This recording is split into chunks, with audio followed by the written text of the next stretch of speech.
बंदी छोड़ सतगुरु रामपाल जी परमेश्वर जी की जय हो। परम पिता परमात्मा सारी सृष्टि के रचनहार कुल मालिक असंख्य ब्रह्मांडों के स्वामी जगत गुरु तीनों लोकों में प्रवेश करके सबका धारण पोषण करने वाले राजाधिराज आत्माधार नाथों के नाथ देवों के देव महादेव सर्वेश्वर महेश्वर मृत्युंजय अजरो अमर आदि अनादि सनातनी प्रभु जगत पिता जगदीश्वर श्री श्री 1008 की उपाधि के वास्तविक अधिकारी अकाल मूर्त सौद स्वरूपी राम वासुदेव सर्वगतम ब्रह्म परम पूज्य प्रथम पूज्य परम संत परम पुरुष परम धनी परम दयालु सत्य कबीर हक्का कबीर अल्लाहु कबीर अल्लाहु अकबर बाखबर अल्लाह ताला जगत के तारणहार जगत के मुक्तिदाता जगत के जगन्नाथ हारे के सहारे हिंदुओं के राम मुसलमानों के अल्लाह सिखों के वाहिगुरु ईसाइयों के मसीह दया के सागर दयानिधि करुणा के सागर करुणानिधि स्वयंभू परिभू संकट मोचन कष्टहरण मंगल करण दुख भंजन अविगत कबीर निर्विकार निर्विषम परमात्मा अलय अलेख सतगुरु आदि अनादि सतगुरु असली मर्यादा पुरुषोत्तम असली राम असली कृष्ण असली घनश्याम असली मुरारी राजाओं के राजा महाराजाओं के महाराजा शहंशाहों के शहंशाह सम्राटों के सम्राट भगवानों के भगवान अल्लाहों के अल्लाह प्रभुओं के प्रभु मसीहाओं के मसीह सच्चे वाहिगुरु बाबाओं के बाबा पीरों के पीर सेठों के सेठ जगत सेठ सावड़सा सेठ सर्वगुण संपन्न अनंत कोटि कलाओं के स्वामी अनंत कोटि ब्रह्मांडों के नायक योगियों में महायोगी ध्यानियों में महाध्यानी सिद्धों में परम सिद्ध ज्ञानियों में तत्व ज्ञानी ब्रह्म ज्ञानी महाज्ञानी परम ज्ञानी सर्वश्रेष्ठ ज्ञानी विज्ञानी युवा कबीर समृद्ध कबीर असमवात अमित ओजा सच्चे रहनुमा करीम अल्लाह सुभान अल्लाह दुनिया के अंतिम पैगंबर 8 सितंबर 1951 से गांव धनाना जिला सोनीपत हरियाणा भारतवर्ष की पावन भूमि पे प्रकट रियल कल की भगवान श्री नारायण साकार हरि श्री बाबा साहेब नूर अनंत परमात्मा सच्चे दरवेश सच्चे बाखबर संत श्रोमणी सतगुरु रामपाल जी परमेश्वर जी के चरण कमल में साध संगति से जुड़े हुए देश विदेश से आप और हम सभी सत्सेवक भाई बहनों का अनंत कोटि दंडवत प्रणाम। सत्साई भाई और बहनों, बहुत बड़ी दया बहुत बड़ी मेहर पूज्य गुरुदेव भगवान की सतगुरु रामपाल जी परमेश्वर जी की, जिनके शुभ आशीर्वाद से विशेष आशीर्वाद से आप और हम सभी सत्सेवक भाई बहन साध संगति से जुड़कर हर प्रकार से संघर्ष करते हुए गुरुदेव भगवान की प्रत्येक मर्यादाओं का पालन करते हुए उनके प्रत्येक वचन को लक्ष्मण रेखा समझकर इस सतभक्ति मार्ग पर मोक्ष प्राप्ति के लिए निरंतर आगे की ओर बढ़ रहे हैं। भाई और बहनों, ये सुअवसर आत्माओं को उसी समय प्राप्त होता है जब आत्मा अपने गुरु को परमात्मा के रूप में स्वीकार कर लेती है।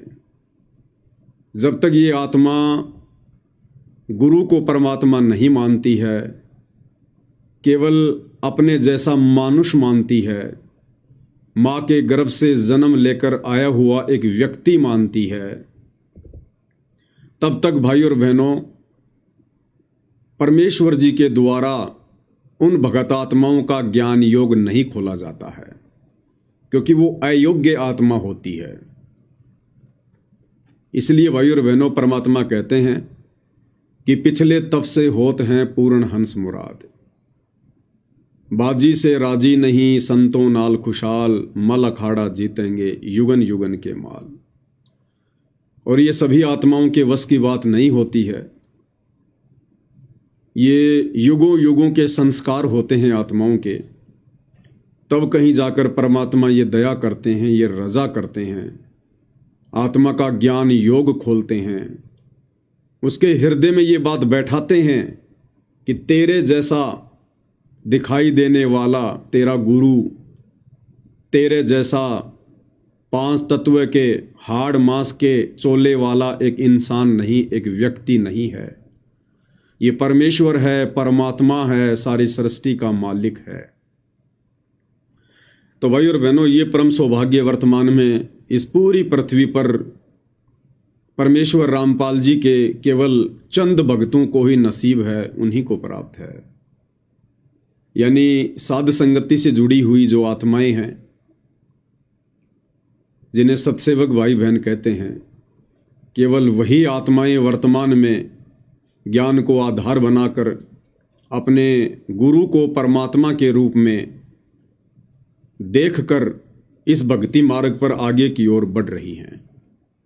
और जब तक ऐसा नहीं होगा तब तक भाई और बहनों, हम सतलोक के सपने भी नहीं ले सकते। सपने भी, वो देश बहुत दुर्लभ बताया गुरुदेव भगवान ने। वहाँ जाने के लिए हमारे को असंख्य युग हो गए, तरह तरह के हथकंडे अपनाते हुए, लेकिन बगैर उस कबीर परमेश्वर की रजा के हम वहाँ के सौपन भी नहीं ले सकते, सौपन भी। और वर्तमान में कितना बड़ा सौभाग्य है भाई और बहनों कि वो परमेश्वर साक्षात हमारे पूज्य गुरुदेव भगवान के स्वरूप में धरती पर प्रकट है, और आप और हम आत्माओं को उन्होंने अपनी पहचान करवाई है, जो पहचान 21 ब्रह्मांड का स्वामी ज्योति निरंजन भी नहीं कर पा रहा। तो ये सामान्य बात नहीं है, छोटी बात नहीं है। ये कबीर परमेश्वर जी की आप और हम सभी आत्माओं पर एक विशेष रजा है, एक मेहर है। और इस मेहर को भाई और बहनों, हमने इसी प्रकार से सतभक्ति करते हुए गुरुदेव भगवान के प्रत्येक वचन को, प्रत्येक नियम को लक्ष्मण रेखा मानकर और इस भय के साथ में हमने अपनी भक्ति को सफल करना है। अब भाई और बहनों देखो, परमात्मा आ गए, उन्होंने अपनी भक्ति दे दी, अपनी रजा बख्श दी, तो यहाँ की जो शक्ति है काल, उसको ये सब अच्छा नहीं लगेगा। वो तरह तरह के हथकंडे अपनाएगा, उन भक्तों के मन में शंका पैदा करने का प्रयास करेगा, संदेह पैदा करेगा। और ये काम वो किसी पहाड़ पर बैठकर नहीं करेगा, दूर बैठकर नहीं करेगा, क्योंकि परमेश्वर ने हमें हर प्रकार से पहले से ही समझा दिया है कि संगत माही कुसंगत उपजे जैसे बन में बांस, और आप पे घिस घिस आग लगा लेकर बनखंड का विनाश। काल को इस बात का अच्छे से पता है कि ये तत्व ज्ञान होने के बाद ये जगत वाले लोग इन भक्तों को नहीं तोड़ पाएंगे। बड़ा मुश्किल है, कोई एक आध मूर्ख की तो कह नहीं सकते, बाकी ज़्यादातर को ये काल सांसारिक लोगों के माध्यम से, तत्व ज्ञान से अपरिचित उस भगत के रिश्तेदारों के माध्यम से, यार दोस्तों के माध्यम से नहीं तोड़ पाएगा, मन में शंका पैदा नहीं कर पाएगा। कैसे शंका पैदा करेगा? संगत माही कुसंगत उपजे। ये काल संगत में ही कुसंगत पैदा करेगा। यानी संगत विश्वास किस पे करेगी? संगत वालों पे करेगी, अपने गुरु भाई बहनों पर करेगी, या जो लोग गुरुदेव के इर्द गिर्द जाता रहते हैं, उनके आसपास ज़्यादा रहते हैं, या सांसारिक रिश्ते में कोई उनका बेटा है, बेटी है, भाई बंधु रिश्तेदार हैं, उन पर विश्वास करेगी।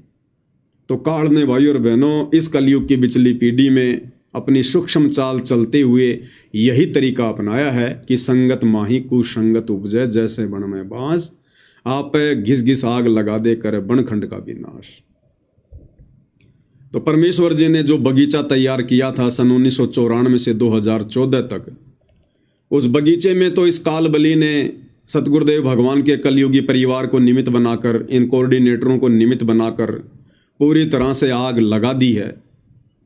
और इस लगी हुई आग में केवल चंद आत्माएं बची हैं, परमेश्वर के चंद पौधे बचे हैं, जिनको परमेश्वर ने एक अलग से बगीची बनाकर उसमें रख दिया है।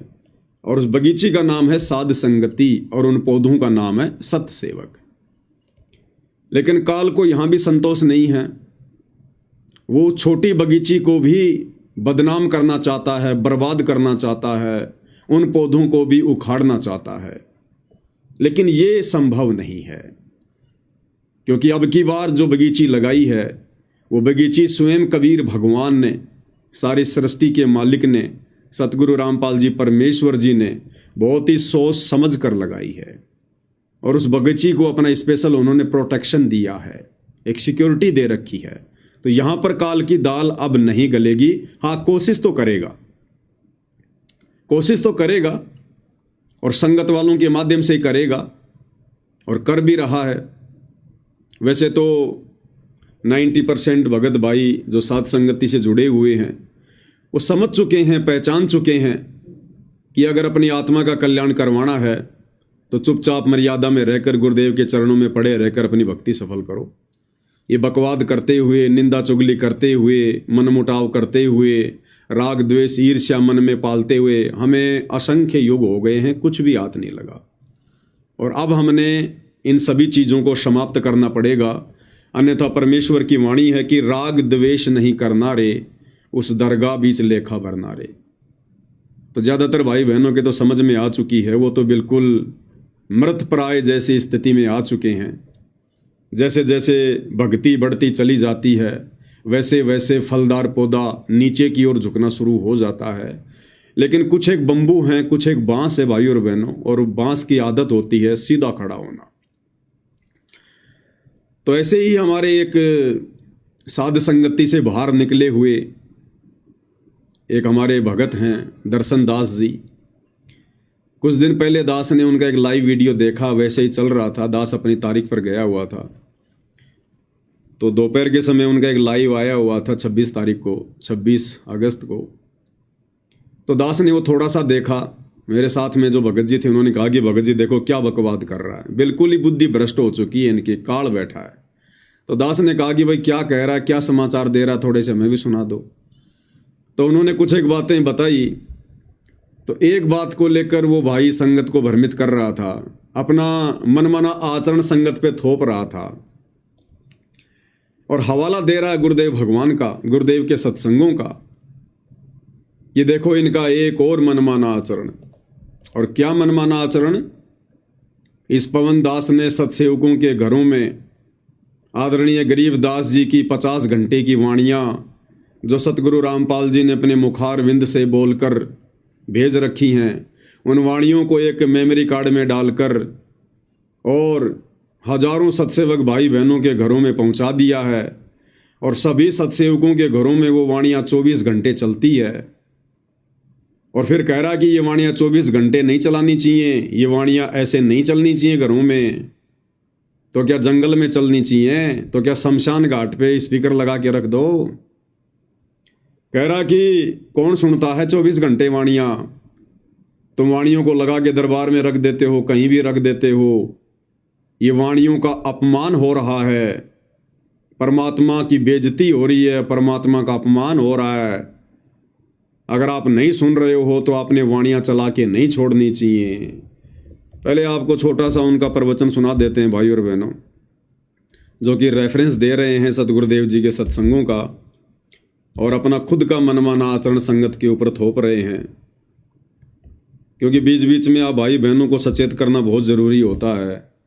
और कुछ एक मूर्ख श्रेणी के, ज़्यादा नहीं, 2-4, मुश्किल से 2-4 लोग जो इनका सपोर्ट करते हैं।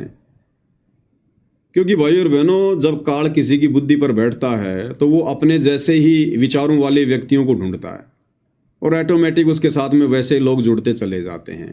फिर उन्हें कितना ही समझा लो, कुछ भी प्रमाण दे दो, उनकी बुद्धि में फिर ये बात नहीं आती है कि हम क्या कर रहे हैं। तो आदरणीय गरीबदास जी महाराज जी की अमृतवाणियाँ सदग्रंथ साहिब की पूज्य गुरुदेव भगवान के मुख कमल से जो घरों में चल रही हैं पाठ के रूप में, उन वाणियों को लेकर भी इन लोगों को बड़ी तकलीफ हो रही है, बड़ी परेशानी हो रही है। ना इनकी जेब से हमने कोई मेमोरी कार्ड लिया, ना इनकी जेब से कोरियर के पैसे लगे, ना इनकी जेब से हम कोई पैसे लेकर स्पीकर खरीद के लाए, ना हम इनको सुना रहे, और फिर भी इन लोगों को बेवजह प्रॉब्लम हो रही है। तो क्या कह रहे हैं ये भाई साहब, थोड़ा सा इनका तत्व ज्ञान सुन लेते हैं। और अच्छा, एक बात और रहेगी, एक क्रिया इन्होंने और बता दी। इन्होंने एक चिप बनवा दी। अच्छा। वो गुरु ग्रंथ साहिब की अमर वाणियों की एक चिप बनवा दी पवन जी ने। अच्छा। और वो सबके घरों में, सबके दरबार में रखवा दी कि 24 घंटे इन वाणियों को चलाओ। सही बात है। तो 24 घंटे उस वाणियों को चलवा रहे हैं जी। अब गुरुदेव ने क्या बताया? क्या बताया? गुरुदेव ने बताया, चाहे ये सत्संग हो, चाहे ये तीनों समय की नित्य कर्म हो, तीनों समय की, कोई सी भी वाणी हो, अच्छा यदि हम कोई उसको सुन नहीं रहे हैं और पीछे से वो चल रहा है, तो उन अमर वाणियों का अभिमान है, अच्छा वो अपमान है उनका, ठीक है, उन वाणियों का अपमान है, अच्छा अपमान होता है। अब ये 24 घंटा उसमें चलाते हैं, क्या रात को 24 घंटा इसमें कोई सुनता है इनके घरों में? सुनता है कोई? जिन्होंने यहाँ लगा रखी है दरबार में या कहीं भी वो चिप लगा के। अब बताओ भाई और बहनों, इनको इन बातों से भी दिक्कत हो गई है। और क्या कह रहा है कि गुरुदेव ने कहा है। देखो, काल ऐसे मूर्ख बनाता भाई और बहनों, और मूर्ख बन जाते हैं वो प्राणी जिनको ज्ञान आधार नहीं होता। गुरुदेव भगवान का रेफरेंस दे रहा है कि गुरुजी कहते हैं चाहे सत्संग की वाणी हो, चाहे तीनों समय की आरती, संध्या आरती, नित्य नियम की वाणियां हो, अगर आप सुन नहीं रहे हो और आपने लगा रखी है तो वो उन वाणियों का अपमान हो रहा है, भगवान की बेइज्जती हो रही है।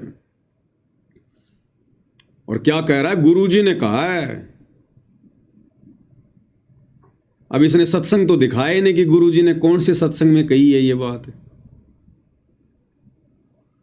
लेकिन हम जरूर दिखा देते हैं, जिसमें पूज्य गुरुदेव भगवान कह रहे हैं, जिन दो बातों का इन्होंने हवाला दिया है ना, कि गुरुजी कहते हैं कि चाहे सत्संग हो या चाहे आरती हो,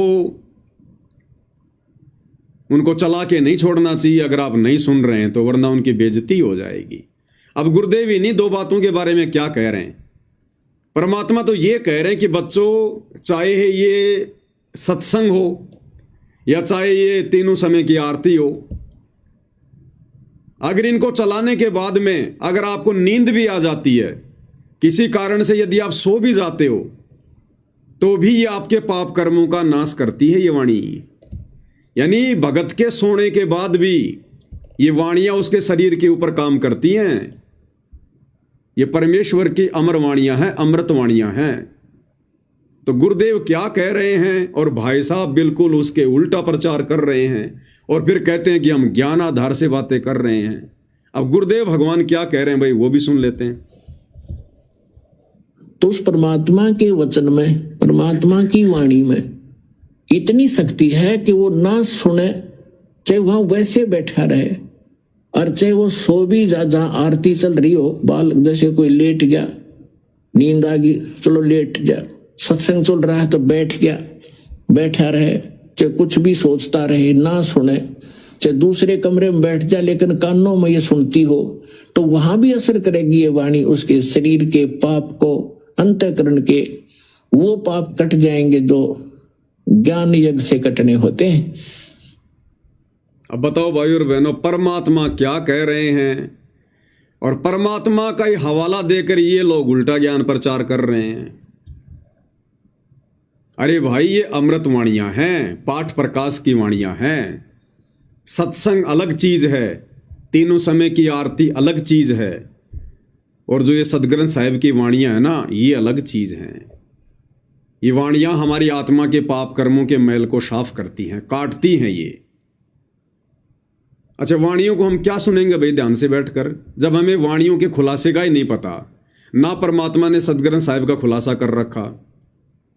अगर आप बैठ कर भी अगर आप सुनने लग गए, आप क्या समझोगे इन वाणियों को? ये तो गूढ़ रहस्य हैं, इनके अर्थ को हम समझ पाएंगे क्या, खोल पाएंगे क्या? तो ये वाणियां तो सुनने के लिए ही हैं, ये वाणियां तो इसी प्रकार से अपना कार्य करेंगी। जिस प्रकार गुरुदेव भगवान ने हमें क्या बताया कि आदरणीय गरीबदास साहिब के पंथ में एक व्यक्ति था,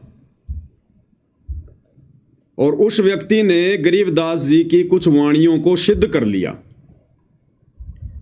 गरीबदास जी की वाणियों को उसने सिद्ध कर लिया, और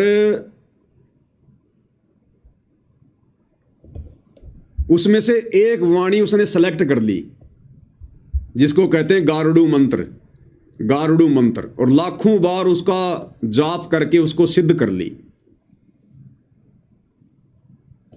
और यदि किसी व्यक्ति को सांप खा जाए, सांप काट जाए, तो वो व्यक्ति तो हो गया बेहोश। वो तो बेहोश हो गया, वो तो निंद्रा में चला गया, वो तो कोमा में चला गया, उसको तो होश ही नहीं है। और वो गारुड़ू व्यक्ति उन वाणियों को उस बेहोश व्यक्ति के पास में खड़ा होके बोलता है, उच्चारण करता है। वो व्यक्ति बेहोश है, उसको नहीं पता है, वो नहीं सुन पा रहा, लेकिन फिर भी उन वाणियों में, जो वाणियां सिद्ध की हुई हैं, उन वाणियों में इतनी पावर है, इतनी क्षमता है कि वो बेहोश व्यक्ति भी होश में आ जाता है। और परमात्मा ने बताया कि आदरणीय गरीबदास जी महाराज जी की वाणियां तो स्वयं सिद्ध हैं, स्वयं सिद्ध। तो ये वाणियां अगर हमारे घरों में 24 घंटे चल रही हैं तो इससे अच्छी बात और क्या होगी। ये तो सबके घरों में चलनी चाहिए। अभी तो केवल सत्सेवक भाई बहनों के घरों में वाणियों की शुरुआत हुई है। अरे ये वाणियां तो सबके घरों में चलनी चाहिए, सबके घरों में, सबके घरों में। परमात्मा धरती का माहौल ही चेंज कर दे, लेकिन सब लोगों का ऐसा भाग्य कहां, सब लोगों की ऐसी किस्मत कहां जो आदरणीय गरीबदास जी की वाणियों को समझ सके, इन वाणियों को चला सके। क्योंकि ये वाणियां भाई और बहनों स्वयं सिद्ध हैं।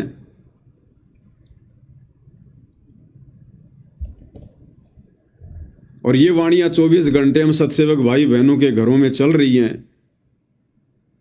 ये तो सबके घरों में चलनी चाहिए, सबके घरों में। ये तो स्वयं सिद्ध वाणियां हैं। इन वाणियों ने अपना जो कार्य करना है वो ये वाणियां करती रहती हैं। कहता कौन सुनता है?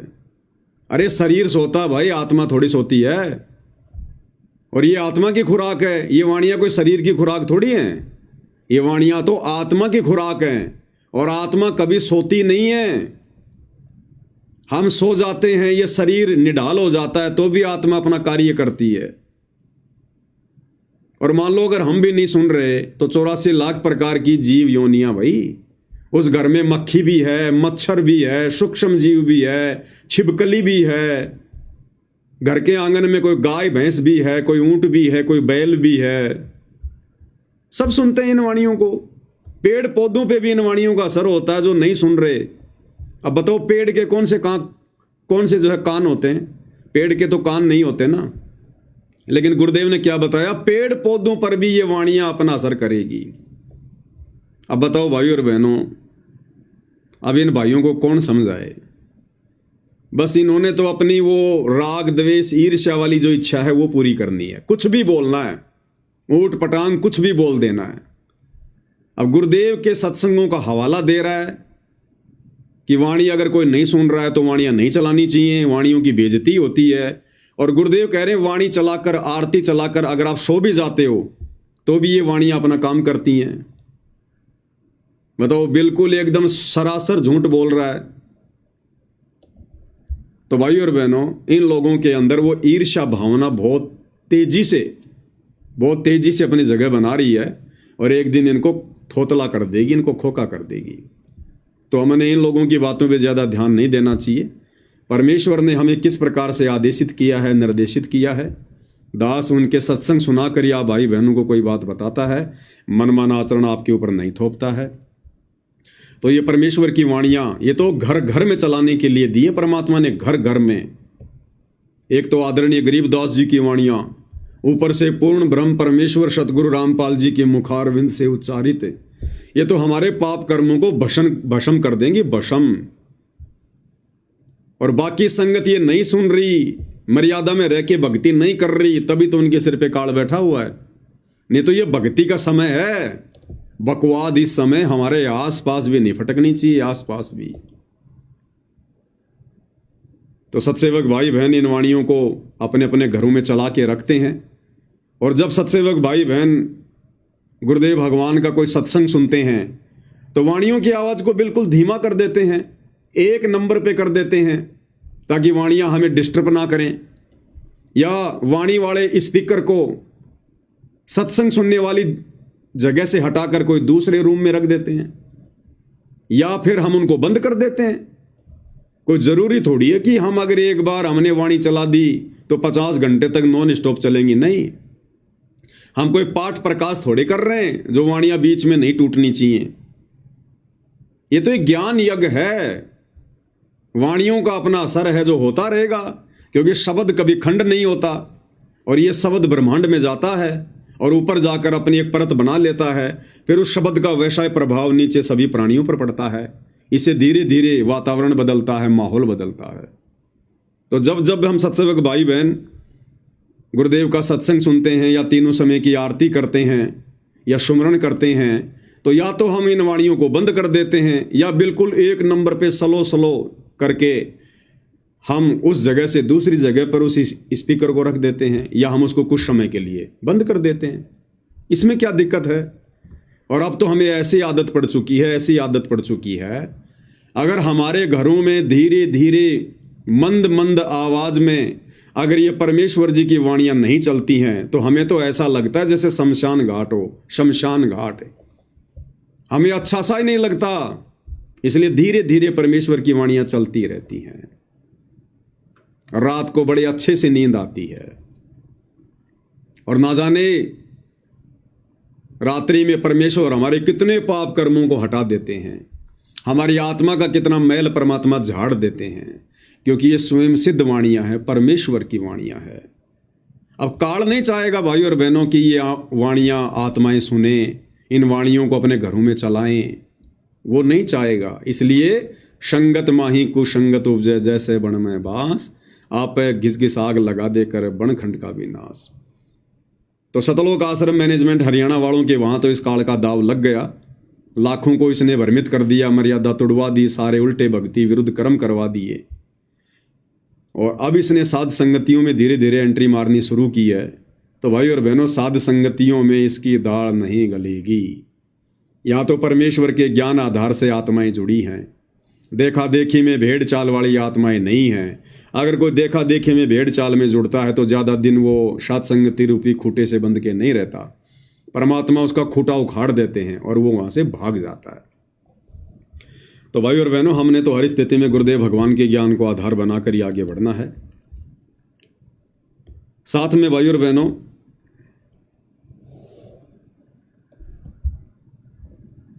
आठ सितंबर 2025 के दिन परमपिता परमेश्वर सतगुरु रामपाल जी भगवान जिस दिन इस कलयुग की बिचली पीढ़ी में भारतवर्ष की पावन भूमि पर प्रकट हुए, उस दिन को हम सभी सत्सेवक भाई बहन, जब से हमें ज्ञान हुआ तब से सतगुरु प्रकट दिवस के रूप में मनाते आ रहे हैं। तो अब आने वाले 3 दिन के बाद में या 4 दिन के बाद में गुरुदेव भगवान का प्रकट दिवस आ रहा है और सभी सत्सेवक भाई बहन इस प्रकट दिवस को अपने अपने घरों पर ही मनाएंगे, अपने गुरुदेव भगवान को प्रसन्न करेंगे, उनको ये विश्वास दिलाएंगे कि हे गुरुदेव भगवान, अब आपके अलावा हमारा संसार में और कोई नहीं है। तमेव माता च पिता तमेव, तमेव बंधु च सखा तमेव, तमेव विद्या च द्रविणम तमेव, तमेव सर्व मम देव देव। साधु माई बाप है, साधु भाई बंद, साधु मिलावे राम से, काटे यम के फंद। तो हम भगत भाई बहनों ने हर स्थिति में ज्ञान को आधार बनाकर, गुरु को परमेश्वर मानकर और अपने घर को ही आश्रम बनाकर इस परीक्षा के समय में हमने पूज्य गुरुदेव भगवान का प्रकट दिवस मनाना है। किसी भी प्रकार के मनमाने आचरण से, आडंबर से, पाखंड से, दिखावे से हमने बिल्कुल दूर रहना है। सिंपल तरीके से हमने अपने घर पर परमेश्वर जी को भोग लगाना है, जैसे हम प्रतिदिन लगाते हैं। 8 सितंबर के दिन आप चाहें जितने व्यंजन बना सकते हैं, जितने आप बनाना जानते हैं। हमने बाजार की किसी भी दुकान से मिठाई लेकर नहीं आनी है, ध्यान रखना इस बात का। बाजार का हमने कुछ भी बनाया नहीं लाना है। कच्चा सामान ला सकते हैं, उसको साफ करके और फिर अपने हाथों से घर पर बनाकर, चाहे आप 36 प्रकार के व्यंजन बनाओ, चाहे 56 प्रकार के बनाओ, चाहे 1000 प्रकार के बनाओ, ये आपकी अपनी मौज है, आपकी अपनी मर्जी है, आपकी अपनी आर्थिक स्थिति के ऊपर निर्भर करता है। लेकिन ज़बरदस्ती नहीं, बिल्कुल सहज तरीके से खसना नहीं जबरदस्ती। और 8 सितंबर को हमने परमेश्वर को प्रसन्न करना है और इस प्रकार से हमने भक्ति मार्ग पर धीरे धीरे आगे की ओर बढ़ना है। और ये क्यों संभव हो रहा है भाई और बहनों? क्योंकि हमने दिल की गहराइयों से ज्ञान को आधार बनाकर गुरु को परमात्मा के रूप में स्वीकार कर लिया है। असल में गुरुदेव भगवान जो अपने सत्संगों में कहा करते थे कि बच्चों सत्संगों को ध्यान से सुना करो, एक एक शब्द पे विचार किया करो कि सत्संग में क्या बोला जा रहा है, क्या कहा जा रहा है। असल में अब हमें वो सत्संग समझ में आ रहे हैं। अब हमने उस विधि से सत्संगों को सुनना प्रारंभ किया है और अब साध संगति से जुड़ने के बाद और विशेषकर गुरु को परमात्मा मानने के बाद, क्योंकि गुरु को परमात्मा मानने के बाद ही भाई और बहनों हमारा ज्ञान योग खुलता है। उससे पहले नहीं खुलेगा, चाहे हम कितना प्रयास कर लें, हम कितनी कोशिशें कर लें, उससे पहले हमारा ज्ञान योग नहीं खुलेगा। दास आपको परमेश्वर जी का एक छोटा सा सत्संग सुनाएगा ताकि हमारे को दृढ़ विश्वास हो भाई और बहनों कि वर्तमान में ही हमें ये बातें क्यों समझ में आई है कि गुरु ही परमात्मा है, गुरु ही भगवान है, गुरु ही सारी सृष्टि का मालिक है। हमें वर्तमान में ये बात क्यों समझ में आई है? क्योंकि वर्तमान में गुरुदेव भगवान ने हमारा ज्ञान योग खोल दिया है। परमेश्वर ने हमारा ज्ञान योग खोल दिया है। तो भाई और बहनों एक छोटा सा सत्संग है, ध्यान से सुनना, क्योंकि दास जब भी गुरुदेव भगवान के सत्संग सुनता है तो परमेश्वर तुरंत दास का ध्यान डाइवर्ट कर देते हैं जब भी कोई विशेष पॉइंट आता है। और ये अब हम सभी भाई बहनों के साथ में बन रही है। जितने भी साथ संगति से जुड़े हुए भाई बहन हैं, हम चाहे आधी घंटे सत्संग सुने, हम चाहे काम करते करते सत्संग सुने, लेकिन अब हमारा ध्यान कहाँ रहेगा? गुरुदेव के सत्संगों में, गुरुदेव की वाणियों में। और भले ही माता बहनें रोटी बना रही हैं या कुछ और काम कर रही हैं और दूसरी तरफ गुरुदेव का सत्संग चल रहा है, तो ध्यान तो हमारा सत्संग में रहेगा। और जैसे ही सत्संग में कोई विशेष बात आएगी, तुरंत हमारा ध्यान एकदम से आकर्षित हो जाएगा। उस काम धंधे से हमारे हाथ रुक जाएंगे और एकदम हमारा ध्यान केंद्रित हो जाएगा कि गुरुदेव क्या कह रहे हैं। ये सब क्यों हो रहा भाई और बहनों? ये पहले क्यों नहीं हो रहा था? अरे पहले नाम दीक्षा लेने के बाद हम खूब सत्संग सुना करते थे, 2-2 घंटे के, 3-3 घंटे के। कभी भी हमारा दिमाग एकदम से सुन्न नहीं होता था, किसी भी पॉइंट पे एकदम ध्यानमग्न नहीं होता था। हमें समझ में नहीं आता था गुरुजी क्या कह रहे हैं, बस हम सुने जाते थे। लेकिन अब जैसे ही कोई विशेष पॉइंट आता है, तुरंत हमारी आत्मा स्टॉप हो जाती है कि गुरुजी क्या कह रहे हैं परमात्मा। तो ये अब वर्तमान में क्यों हो रहा है और सत्सेवक भाई बहनों के साथ में क्यों हो रहा है? आश्रम से जुड़ी आत्माओं के साथ अब भी नहीं हो रहा। वो तो अब भी सुने जा रहे हैं। ये हमारे साथ में क्यों हो रहा है? इसका एक रीजन है भाई और बहनों। और रीजन क्या बताया गुरुदेव भगवान ने? परमात्मा ने रीजन क्या बताया? गुरुदेव इस सत्संग में कह रहे हैं कि बच्चों 650 साल पहले भी परमात्मा आए थे और उन्होंने आपको यही सब बातें समझाने की चेष्टा की थी, अपना भक्ति विधान बताने की चेष्टा की थी, ये मूल ज्ञान बताने की चेष्टा की थी, लेकिन हम समझ नहीं पाए। परमात्मा चाहते थे बताना, 650 साल पहले भी परमात्मा हमें मूल ज्ञान से परिचित करवाना चाहते थे, हमें अपने विधान से परिचित करवाना चाहते थे, स्वयं से परिचित करवाना चाहते थे। लेकिन भाइयों और बहनों, उस समय क्या हुआ? उस समय हमारी सबसे बड़ी कमजोरी रही कि हमने गुरु को परमात्मा के रूप में स्वीकार नहीं किया, जिस कारण से परमेश्वर ने फिर अपना वो वास्तविक भक्ति विधान, वो मूल ज्ञान समझाना उचित नहीं समझा, क्योंकि उस समय हम पात्र नहीं थे, योग्य नहीं थे। ध्यान से सुनिए पूज्य गुरुदेव भगवान क्या कह रहे हैं। वक्त नहीं हुआ था परमात्मा ने 600 वर्ष पहले बताने की चेष्टा की, लेकिन हम अशिक्षित होने के कारण हम वंचित रह गए। उसकी पूर्ति करने के लिए परमात्मा ने अब समय दिया है, निर्धारित किया था। क्या कह रहे हैं गुरुदेव कि परमात्मा ने 650 साल पहले चेष्टा की थी, यानी कोशिश की थी अपना विधान बताने की, लेकिन हम अशिक्षित थे और अशिक्षित होने के कारण उन पंडितों का, उन विद्वानों का जो संस्कार जानते थे, उनका दाव लग गया और उन्होंने हमारे को यह कहकर भ्रमित किया कि कबीर परमात्मा नहीं हो सकता, कबीर भगवान नहीं है, ये तो एक जुलाहा है, ये तो एक कवि है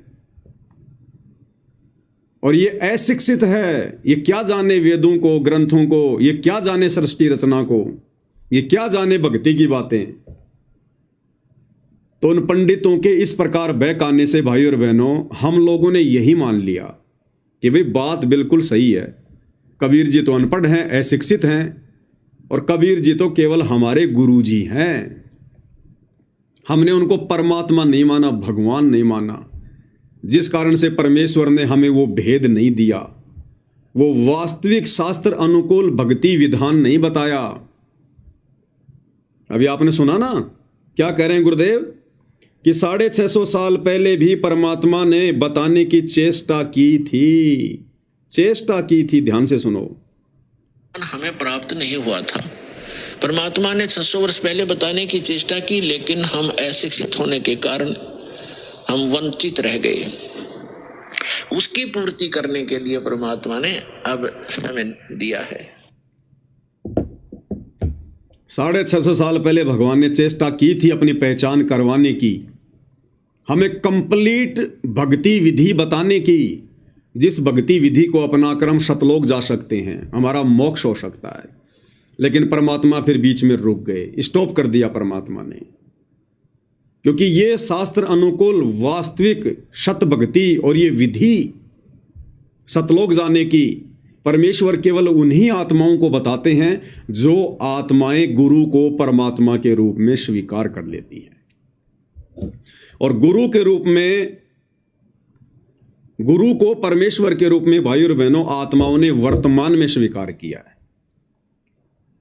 केवल सत्सेवक भाई बहनों ने स्वीकार किया है और हमने स्वीकार किया। इसीलिए गुरुदेव भगवान ने हमें वो वास्तविक भक्ति विधि बता दी, हमें सतलोक जाने का रास्ता बता दिया कि भैया सतलोक कैसे जाओगे, सतलोक तो गुरु जी लेकर जाएंगे, हम तो जा ही नहीं सकते। गुरु सतलोक कैसे लेकर जाएगा, जब हम गुरु को प्रसन्न करेंगे। गुरु प्रसन्न कैसे होगा, उस विधि से। कौन सी विधि? गुरुदेव को भोग लगाना। ये आज से पहले 4 युगों में किसी ने नहीं किया, ना वर्तमान में 90% संगत कर रही है। गुरुदेव भगवान की आरती उतारना, पाती पंच पोप कर पूजा, देव निरंजन और न दूजा, ये 4 युगों में किसी ने भी गुरु को परमात्मा मान के आरती नहीं उतारी। ना वर्तमान में सतलोक आश्रमों से जुड़ी 90% संगत गुरु को परमेश्वर मानकर उनकी आरती उतार रही है। गुरु को परमेश्वर मानकर उनको आसन देना, उनका बेड लगाना, यह आज से पहले किसी ने नहीं किया। एकमात्र अपने गुरु को ही दंडोत प्रणाम करना, अन्य को सौपन में भी नहीं करना, ना मां को, ना बाप को, ना रिश्तेदार को। ब्रह्मा विष्णु महेश आ जाए तो उनको भी नहीं, ना बड़े से बड़े धर्मगुरु को। ये 4 युगों में आज से पहले नहीं हुआ भाई और बहनों। और ना वर्तमान में सतलोक आश्रमों से जुड़ी 90% संगत कर रही है, केवल सत्सेवक भाई बहन। इन आश्रमों में तो गरीबदास जी को भी दंडोत किया जा रहा है, दादा गुरु जी को, एक भगत को भी दंडोत किया जा रहा है, पंडित चिदानंद जी को, एक भगत को भी दंडोत किया जा रहा है, और दाढ़ी मूंछ वाले कागज के कबीर को भी दंडोत किया जा रहा है। एकमात्र अपने गुरुदेव भगवान का जयकारा लगाना, यह आज से पहले 4 युगों में किसी ने नहीं किया। और ना वर्तमान में सतलोक आश्रमों से जुड़ी 90% संगत कर रही है। ये संगत तो गरीबदास जी का भी जयकारा लगा रही है, दादा गुरु जी का भी जयकारा लगा रही है, दाढ़ी मूछ वाले नकली कबीर का भी जयकारा लगा रही है। सर्व संतों की जय, सर्व भक्तों की जय, धर्मी पुरुषों की जय, श्री काशी धाम की जय, श्री छुडानी धाम की जय। एकमात्र अपने गुरुदेव का जयकारा सत्सेवक भाई बहन लगा रहे हैं। तो ये है वो वास्तविक शास्त्र अनुकूल भक्ति विधि की वो क्रिया, जिन क्रियाओं को करने से गुरु प्रसन्न होता है। बाकी भक्ति तो सभी कर रहे हैं, अरे भक्ति तो सभी कर रहे हैं, लेकिन जो क्रियाएं परमेश्वर साध संगत वाले भाई बहनों से करवा रहे हैं वो क्रिया संसार में कोई नहीं कर रहा। और इन क्रियाओं को किए बिना गुरु अपनी मेहर नहीं बख्शेगा, अपना वास्तविक विधान बताने की चेष्टा नहीं करेगा। इसलिए भाई और बहनों, परमात्मा कह रहे हैं कि 650 साल पहले परमात्मा ने बताने की चेष्टा की थी, लेकिन हम अशिक्षित थे। तो अब परमेश्वर ने दया करी, क्योंकि 650 साल पहले तो किसी ने उनको परमात्मा नहीं माना, केवल अपना गुरु माना, एक संत माना। लेकिन वर्तमान में उनके आशीर्वाद से साध संगति वाले भाई बहनों ने उनको परमेश्वर के रूप में अपने घर में और घट में विराजमान कर लिया है, जिस कारण से परमेश्वर ने फिर हमारे ऊपर वो दया बख्श दी जो दया 650 साल पहले भी नहीं बख्शी, 4 युगों में नहीं बख्शी। हम नीचों से अपनी पहचान करवा दी, हमें उनकी आरती उतारने का मौका दिया, उनको भोग लगाने का मौका दिया, उनकी चरण सेवा का मौका दिया, घर घर में आसन लगाने का मौका दिया। तो यह है भाई और बहनों वो विशेष शास्त्र अनुकूल शत भक्ति क्रियाएं, जिनको किए बिना ये गुरु प्रसन्न नहीं हो सकता। और गुरु प्रसन्न नहीं हुआ तो लाख जन्म भक्ति कर लो, सतलोक का मुंह भी नहीं देख सकते, दरवाजा भी नहीं देख सकते हम। तो ये दया गुरुदेव भगवान ने आप और हम आत्माओं के ऊपर बख्शी है। और फिर अपने सत्संगों में परमेश्वर ने अपने विधान में सब कुछ खोल के बता दिया। गुरुदेव भगवान ने सब कुछ, कुछ भी कमी नहीं छोड़ी। गुरुदेव भगवान ने बिल्कुल क्लियर कर दिया।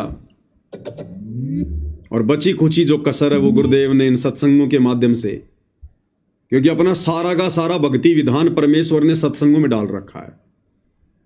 सबद सैन सतगुरु की पिछाणे पावे अटल सुहाग रे, सत्संगों में सब कुछ डाल रखा गुरुदेव भगवान ने। लेकिन गुरु को परमात्मा माने बिना आत्मा इन पॉइंटों को पकड़ नहीं पाएगी, इन सत्संगों को समझ नहीं पाएगी। तो अब गुरुदेव के उन सत्संगों में जो अनमोल खजाना छुपा हुआ है, सन 1994 से गुरुदेव ने जो सत्संग किए हैं और जो भंडार उनमें भरा हुआ है, जो आत्मा की खुराक है, जो संकेत हैं, जो हमें हिम्मत देते हैं, शक्ति देते हैं, हमारे मनोबल को बढ़ाते हैं, हमें दृढ़ता देते हैं, अब वो चीजें गुरुदेव भगवान की विशेष आशीर्वाद से निकल निकल के हमारे सामने आती हैं। हमारी आत्मा ठहर सी जाती है और हमारा विश्वास ऊंचाइयों पे जाता है कि हाँ, यदि इस पृथ्वी पर वर्तमान में किस ब्रह्मांड में कोई परमेश्वर है, कोई परमात्मा है जिसने सबको उत्पन्न किया है, तो केवल सतगुरु रामपाल जी हैं। और इसीलिए हम दृढ़ हो गए। हम केवल 8 सितंबर को अपने गुरुदेव भगवान का प्रकट दिवस ही मनाते हैं। हम अवतरण दिवस के बहाने उनका जन्मदिन नहीं मनाते जैसा कि आश्रम वाले मनाते हैं। हम गरीबदास जी का बोध दिवस नहीं मनाते। हम नकली कबीर दाढ़ी मूछ वाले का जून में कबीर प्रकट दिवस नहीं मनाते। हम कोई दिव्य धर्म यज्ञ दिवस नहीं मनाते। हम कोई आडंबर, कोई पाखंड नहीं करते। हम केवल एक ही त्योहार मनाते हैं, आत्मा का त्योहार, 8 सितंबर सतगुरु प्रकट दिवस। और ये आने वाले समय में पूरे विश्व ने मनाना पड़ेगा। 8 सितंबर को सतगुरु प्रकट दिवस के नाम से मनाना पड़ेगा, अवतरण दिवस के नाम से नहीं, सतगुरु प्रकट दिवस के नाम से। क्योंकि भाई और बहनों, शुरुआत परमात्मा साथ संगत से ही करवाते हैं। बाकी लोग नकल करते हैं लेकिन अकल से काम नहीं लेते। अब सत्सेवकों की देखा देखी इन आश्रमों में भी जयकारे लगने लग गए, सतगुरु रामपाल जी भगवान की जय। पहले महाराज बोला करते थे, अब ये लोग भगवान बोलने लग गए, लेकिन भगवान मानते नहीं हैं। तो नकल में भी अकल की जरूरत चाहिए, अन्यथा वो नकल भी काम नहीं करेगी। तो ये कहने तो लग गए सतगुरु रामपाल जी भगवान की जय, सतगुरु रामपाल जी भगवान की जय, लेकिन ये मानते नहीं है भगवान। ये भगवान उसी दाढ़ी मूंछ वाले नकली निर्जीव कागज के टुकड़े, दाढ़ी मूंछ वाली कबीर के नकली फोटो को मानते हैं। अगर गुरु को भगवान कह रहे हो तो भगवान तो एक ही भैया। गुरुदेव ने साबित कर दिया गीता अध्याय 15 श्लोक नंबर 16 और 17 में, उत्तम पुरुष तु अन्य परमात्मा इति उधारते ये लोग तरम अवश्य विवर्ती अवय ईश्वर है। उत्तम पुरुष तो एक ही है, पुरुषोत्तम कबीर देव परम अक्षर ब्रह्म, जो वर्तमान में सतगुरु रामपाल जी के रूप में धरती पर प्रकट है। तो ये लोग भाई और बहनों केवल जुबान से कहते हैं कि सतगुरु रामपाल जी भगवान, लेकिन हृदय से और आत्मा से ये लोग मानते नहीं हैं कि सतगुरु रामपाल जी वास्तव में परमात्मा हैं, परमेश्वर हैं। जबकि अपने एक सत्संग में पूज्य गुरुदेव भगवान ने बिल्कुल क्लियर कर रखा है भाई और बहनों, आत्माओं को तो संकेत ही काफी होते हैं। इस सत्संग में क्या कहा गुरुदेव भगवान ने? परमात्मा कहते हैं वो स्वयं ही यहाँ पर तत्वदर्शी संत बनकर आते हैं और अनजान संतों और ऋषि महर्षियों के द्वारा जो भक्ति का स्वरूप बिगाड़ दिया जाता है उसको स्वस्थ करने के लिए आते हैं। क्या 2 पॉइंट बताए भगवान ने कि परमात्मा कबीर जी स्वयं ही आते हैं और एक तत्वदर्शी संत की भूमिका करते हैं। तो वर्तमान में तत्वदर्शी संत की भूमिका कौन कर रहे हैं और कौन कर सकता है? केवल कबीर परमात्मा, दूसरा कोई नहीं कर सकता। तो इस आधार से भी इन आश्रम वालों की आंखें नहीं खुल रही हैं कि जब गुरुजी ने स्पष्ट कर दिया, बार बार सत्संगों में कह दिया कि तत्वदर्शी संत की भूमिका कबीर परमात्मा स्वयं ही करते हैं, तो इन लोगों की बुद्धि क्यों नहीं खुल रही कि वर्तमान में फिर तत्वदर्शी संत कौन है, ये भूमिका कौन कर रहे हैं? हमारे पूज्य गुरुदेव भगवान कर रहे हैं। तो फिर पूज्य गुरुदेव भगवान कौन हुए? जब कबीर जी के अलावा कोई तत्वदर्शी संत की भूमिका ही नहीं कर सकता, तो फिर हमारे पूज्य गुरुदेव भगवान कौन हैं? लेकिन इन लोगों की आंखें नहीं खुल रही हैं फिर भी। क्यों? क्योंकि अभी तक इन्होंने गुरु को भगवान नहीं माना। और जब तक नहीं मानेंगे तब तक भाई और बहनों बुद्धि ऑफ, बुद्धि पर काल का पैरा। चाहे आप कितने सत्संग अटेंड कर लो, कितने ज्योति पाठ करवा दो, कितना गुरुजी से वीडियो में बात कर लो, चाहे गुरुदेव भगवान की गोद में जाके बैठ जाओ, जब तक गुरु को परमात्मा नहीं मानेंगे ये बुद्धि ऑन नहीं होगी। अरे 650 साल पहले तो 120 साल तक परमात्मा हमारे बीच में रहे थे। खूब उनके दर्शन किया करते थे, खूब उनके चरणों की सेवा करते थे, खूब उनसे जी भर के बातें किया करते थे।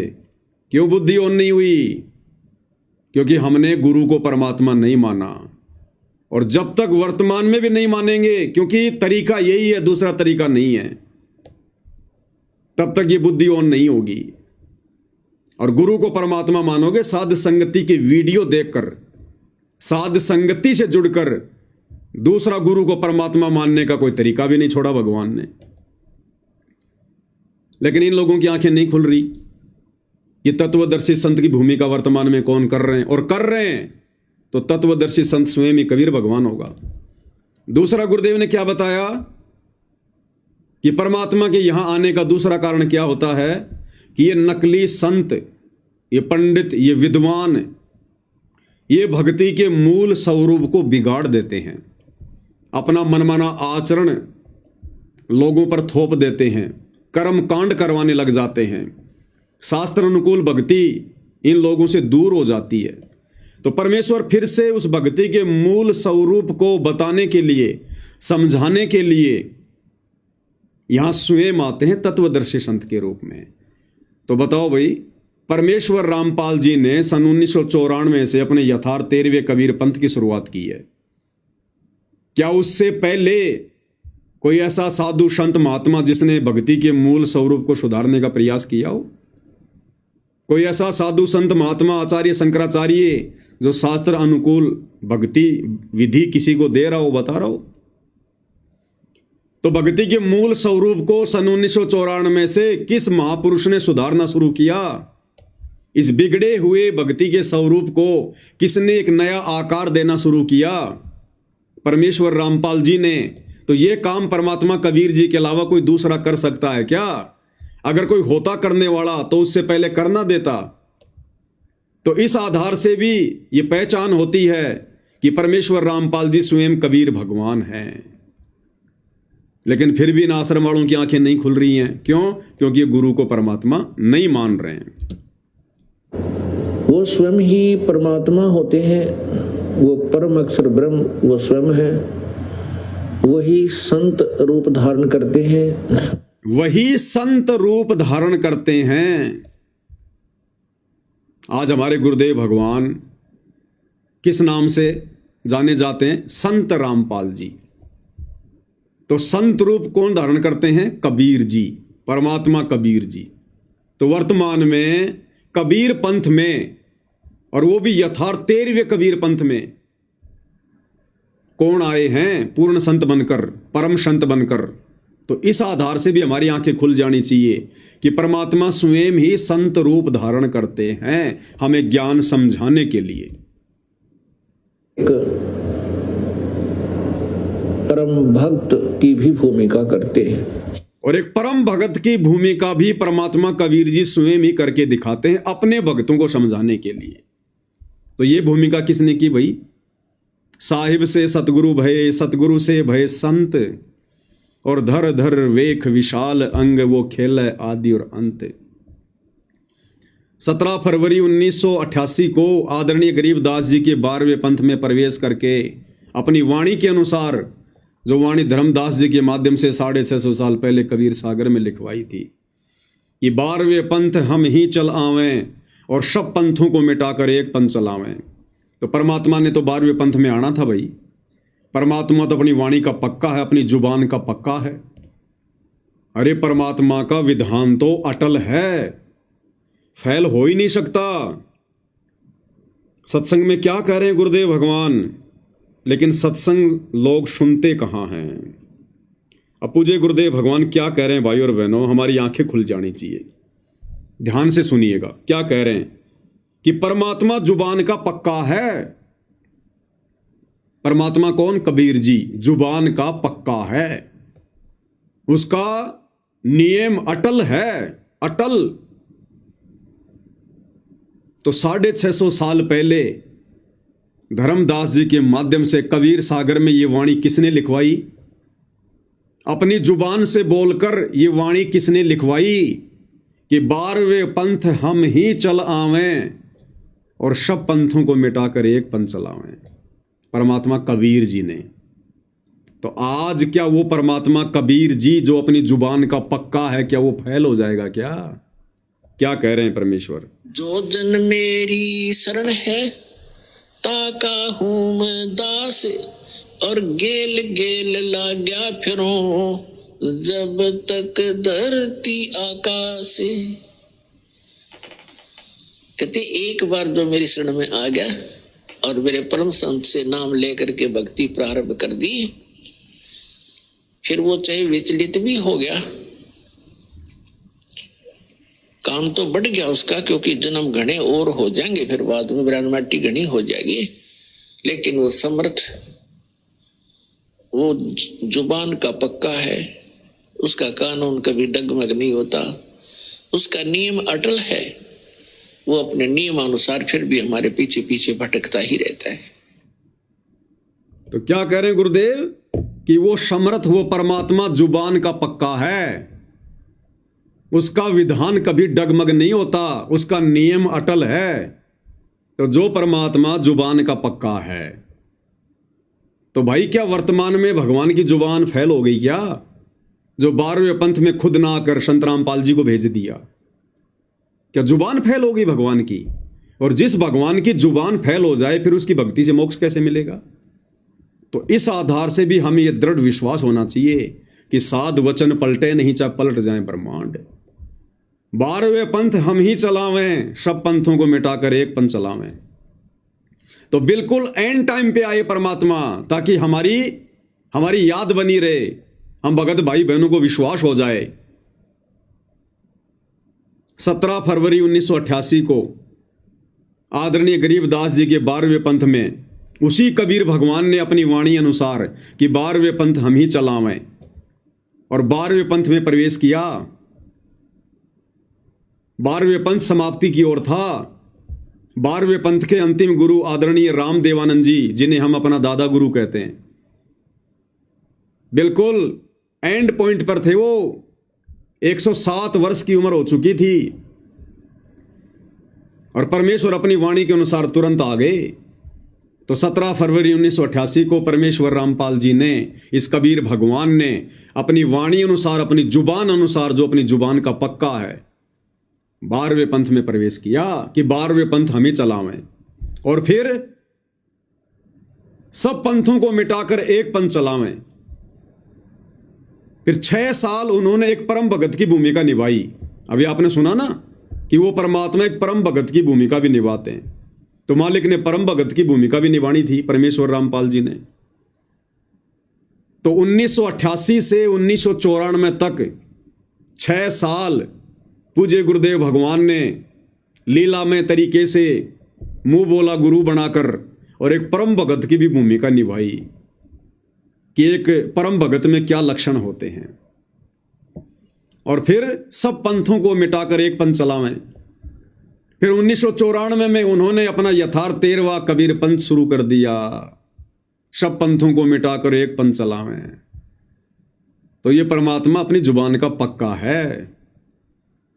इस आधार से भी हमें पूर्ण विश्वास हो जाना चाहिए, शक और संदेह की कोई गुंजाइश ही नहीं होनी चाहिए। ये सत्संग परमात्मा इसीलिए तो सुनाते हैं, सत्संग इसीलिए तो किए जाते हैं, क्योंकि सत्संग भक्ति की नींव है, और नींव जितनी मजबूत होगी, भक्ति रूपी मकान उतना ही मजबूत बनेगा। तो आज से पहले भाई और बहनों, हम इन पॉइंटों को नहीं समझ पा रहे थे, ये जोड़ जुगाड़ नहीं लगा पा रहे थे। जैसे परमात्मा कहते हैं ना कि स्पेयर पार्ट की दुकान में मोटरसाइकिल के सारे पार्ट्स रखे हैं, लेकिन अनजान व्यक्ति नहीं जोड़ पाएगा, और जो इंजीनियर होगा, जो जानकार व्यक्ति होगा, वो सारे पार्ट जोड़ देगा और मोटरसाइकिल बना देगा। तो अब परमेश्वर रामपाल जी ने हम सभी सत्सेवक भाई बहनों का ज्ञान योग खोलकर विशेष सद्बुद्धि प्रदान करके, और जो इनके ये सत्संग हैं, जिन सत्संगों में गुरुदेव ने ये तरह तरह के ये संकेत, स्पेयर पार्ट जो परमात्मा ने कहीं कहीं डाल रखे हैं, अब परमेश्वर ने हमें सद्बुद्धि देकर कि कौन सा सत्संग कहाँ फिट होगा, कौन सी वाणी कहाँ फिट होगी, अब परमेश्वर ने आप और हम सभी को इंजीनियर बना दिया। अब हम आसानी से ये मोटरसाइकिल बना सकते हैं भक्ति वाली, आसानी से समझ जाएंगे कि हमारे गुरुदेव भगवान कौन हैं, क्या परम शक्ति है। तो अब भाई और बहनों, जब हम सत्संग सुनते हैं तुरंत स्ट्राइक हो जाती है, जब भी ऐसा कोई पॉइंट आता है तुरंत आत्मा ठहर जाती है कि गुरुदेव यहाँ क्या कह रहे हैं, क्या बता रहे हैं, और तुरंत हम भाई बहन उसकी कटिंग कर लेते हैं। और आज देखो यही कटिंगें जो दास ने पिछले 8 वर्षों से शुरू की हुई है, पिछले 8 वर्षों से परमात्मा ने दास को सद्बुद्धि देकर सत्संगों की ये कटिंगें करवानी शुरू कर दी थी। मुझे नहीं पता था कि आगे चलकर ये क्या काम आएंगे, क्या काम नहीं आएंगे। दास तो इनको इकट्ठा करता जा रहा था, इकट्ठा करता जा रहा था। आज देखो भाई और बहनों, ये कटिंगें हमारे काम आ रही हैं। तो इस आधार से भी हमने ये दृढ़ विश्वास हो जाना चाहिए कि धरती पर यदि कोई परमात्मा है, यदि कोई कबीर देव है, तो केवल हमारे पूज्य गुरुदेव भगवान हैं, इनके अलावा कोई नहीं है। तो एक परम संत की भूमिका भी कबीर परमात्मा स्वयं निभाते हैं, तो एक परम भगत की और परम संत की भूमिका भी पूज्य गुरुदेव भगवान ही निभा रहे हैं। वही एक परम भक्त की भी भूमिका करते हैं।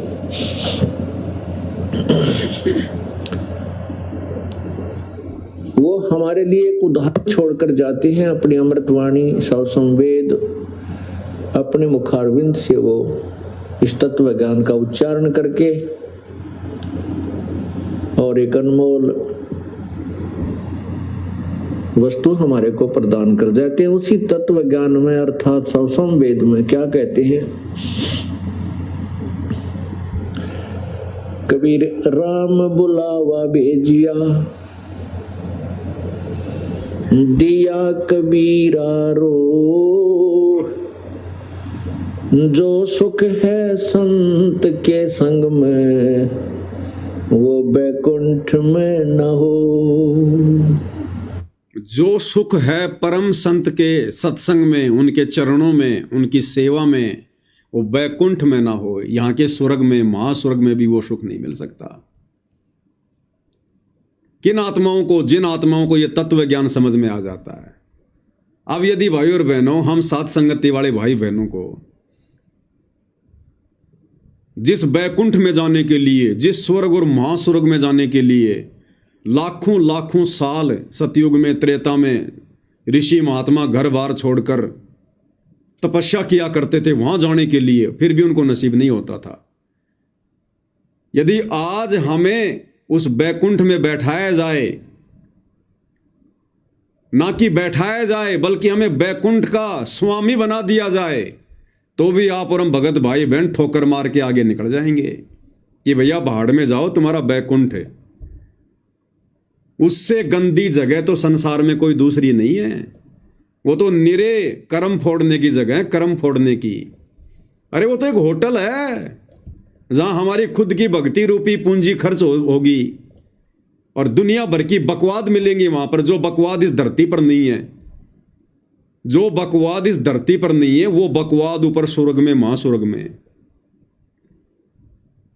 तो हम तो थूकेंगे भी नहीं महास्वर्ग की तरफ अब ये तत्व ज्ञान होने के बाद। तो भाई और बहनों, दो कोटि के जीव की ऐसी सोच कौन बदल सकता है? क्या आज तक किसी नकली साधु संत महात्मा ने बदली?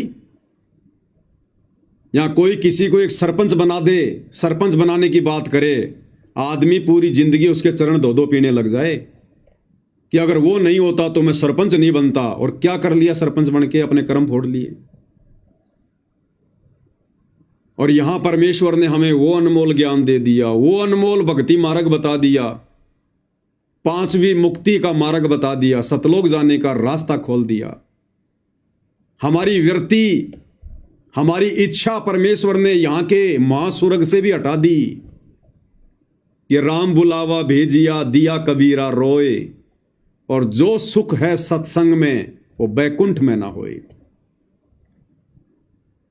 तो ऐसा संत, ऐसा महापुरुष को सामान्य व्यक्ति होगा क्या? ये कार्य यहां के आचार्य शंकराचार्य पिछले 3500 वर्षों से नहीं कर पाए। ये खुद बैकुंठ में जाने की इच्छा लेके बैठे हुए हैं, इससे ऊपर ये जानते ही नहीं। और परमेश्वर ने आकर ये तत्व ज्ञान यानी जो ज्ञान इस 21 ब्रह्मांड में नहीं है उसको कहते हैं तत्व ज्ञान। जो ज्ञान चारों वेदों में नहीं है, गीता जी में नहीं है, किसी भी धर्म के धर्म ग्रंथ में नहीं है, उससे ऊपर का ज्ञान, उसको कहते हैं तत्व ज्ञान। तो तत्व ज्ञान देने के लिए तत्वदर्शी संत की भूमिका स्वयं कबीर भगवान ही करते हैं। तो हम जैसे दो कोटि के जीवों की,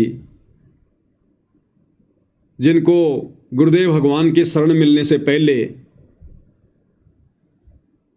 ABCD का भी पता नहीं था, और यदि हमें छोटा मोटा कोई राजनीतिक पद अगर मिल जाता, हम तो उसी में मस्त हो जाते, डूब जाते उसमें। पता नहीं अपने आप को क्या समझ बैठते कि मैंने क्या उपलब्धि प्राप्त कर ली, मेरे बराबर तो कोई है ही नहीं अब। और गुरुदेव भगवान कहते हैं यहाँ का तो राजा भी, यहाँ का तो प्राइम मिनिस्टर भी मरने के बाद में सीधा गधा बनता है। एक हरि की भक्ति बिन राजा ऋषभ होए। ऋषभ यानी अच्छा मोटा ताजा गधा खच्चर जो ज्यादा वजन ढोए। एक हरि की भक्ति बिन राजा ऋषभ होए, और माटी लदे कुमार की घास न डाले कोई। तो ना तो हमारी इच्छा कि हम यहाँ के राजा बने, महाराजा बने, अगर देश का प्रधानमंत्री और राष्ट्रपति भी अपनी सीट छोड़कर हमें देना चाहें, बिना किसी चुनाव के, बिना किसी मनमुटाव के, तो भी भाई और बहनों हम तो थूकेंगे उस कुर्सी पर कि भैया ये राजा महाराजा प्रधानमंत्री राष्ट्रपति की कुर्सी क्या, जब यहां तो देवताओं का राजा इंद्र भी मरने के बाद में गधे की योनि में जाता है। हम तो इंद्र की गद्दी पर भी थूकते हैं। जो सुख हमारे गुरुदेव भगवान के चरणों में है, उनकी भक्ति में है, उनकी पूजा पाठ में है, वो सुख भैया यहां के महास्वर्ग में भी नहीं है। फिर ये छोटी मोटी राजपद, ये गद्दियां, ये पदवियां क्या हैं? तो भाई और बहनों, सामान्य से जीवों की सोच को इतना प्रबल बनाने वाला कोई सामान्य संत हो सकता है क्या? ये कार्य उस कबीर भगवान के अलावा कोई और कर सकता है क्या? तो संत रूप में भी वो कबीर भगवान ही आकर हम आत्माओं को सद्बुद्धि देता है, हमें सत्संग देता है। साहिब से सतगुरु भय, सतगुरु से भय संत, और धर धर वेख विशाल अंग, खेल आदि और अंत। इसलिए भाई और बहनों, इस परमेश्वर की पहचान करना ये तो किसी के बस की बात नहीं है, किसी के बस की बात नहीं है। चाहे कोई कितना ही विद्वान क्यों ना हो, ना देवताओं का गुरु बृहस्पति पहचान कर सकता, ना राक्षसों का गुरु शुक्राचार्य पहचान कर सकता, ना ब्रह्मा विष्णु महेश कर सकते, ना दुर्गा और काल कर सकते, फिर बच कौन गया?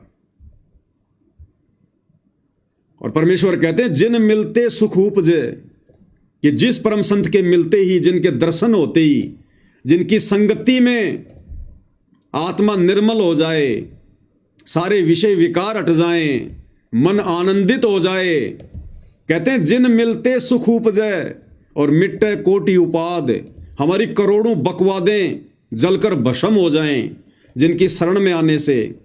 कहते हैं भवन चतुर्दश ढूंढियो, वो परम स्नेही साध।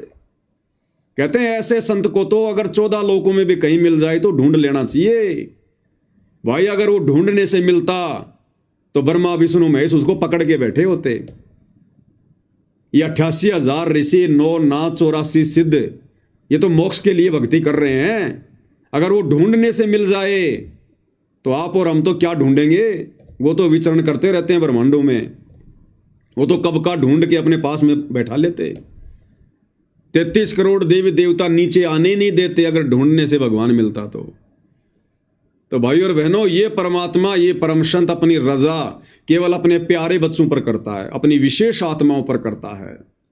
जिन आत्माओं के बराबर 21 ब्रह्मांड में फिर कोई आत्मा नहीं होती है, उनके जैसी भक्तिवान आत्मा नहीं होती है। तो भाई और बहनों, वो परम सौभाग्य आज गुरुदेव भगवान ने हम सत्सेवक भाई बहनों के ऊपर बख्शा है।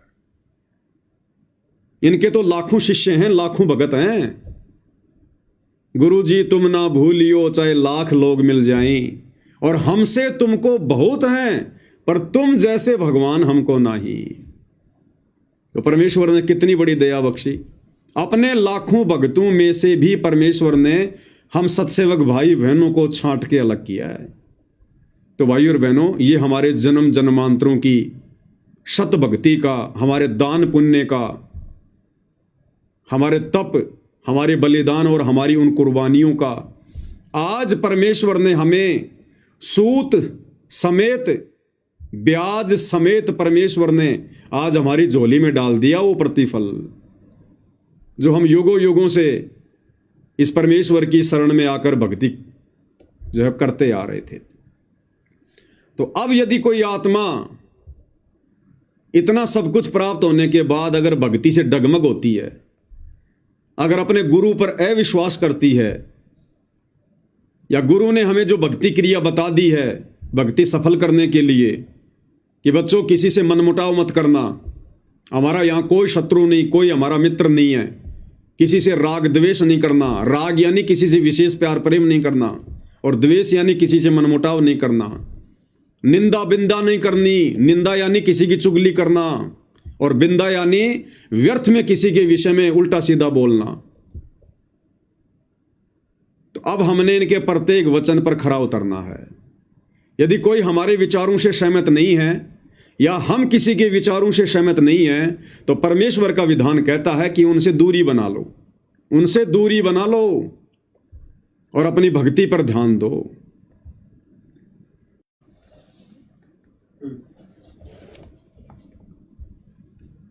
तो भाई और बहनों, अब हमने प्रत्येक पहलू के ऊपर हर प्रकार से ध्यान रखकर और परमेश्वर के प्रत्येक वचन को अपने भक्ति रूपी जीवन में लागू करते हुए आगे बढ़ना है, तब हम सफल हो जाएंगे। अब हमने राग द्वेष ईर्ष्या मन मुटाव खींचातानी इन चीजों से बिल्कुल दूर हटना है।